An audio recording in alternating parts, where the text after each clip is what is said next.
Important to keep Ravel Morrison grounded. How are you going to do it after that?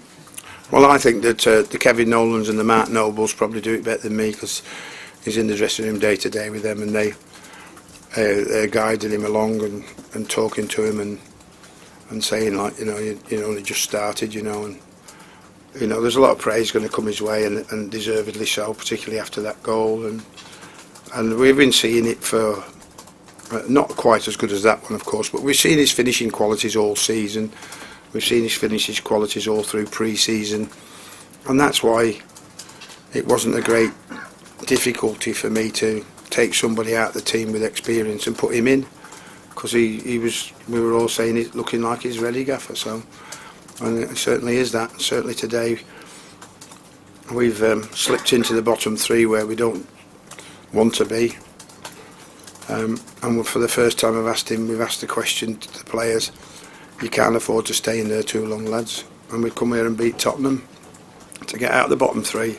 So shows you what they're capable of. Let's make sure you keep it up and have an international break where we get ready for Manchester City at home when they come back. Has there been a change generally in Ravel's kind of approach, and just how good can he become, do you think?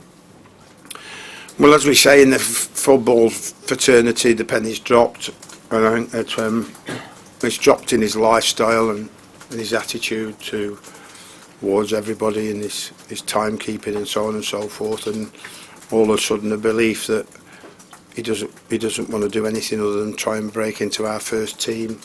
And I think a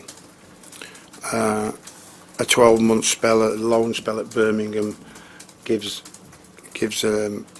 a time to reflect on what exactly takes to be a player on a week in and week out basis. The rough and tumble of the Championship probably taught him a lot. Who's this lad? Can he stand the physical side? Will he be able to? So he's had a time through that period where we've seen huge amount of players who've played at top level actually starting by doing that.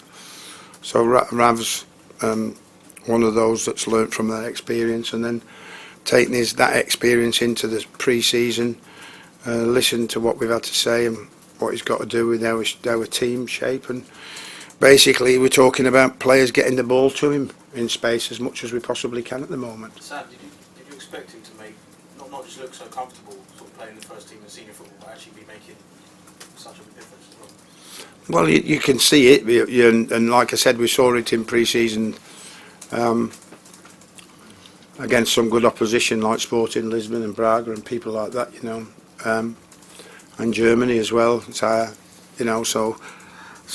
we saw it there. But that is only pre-season. But then we've seen it in the Capital One Cup, and then we've seen it when he started playing for us in the.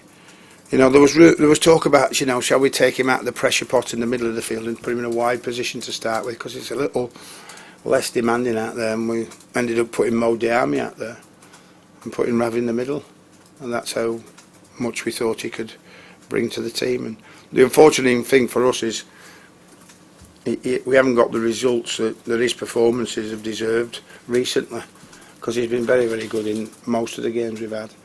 But we've ended up losing a couple we shouldn't have lost.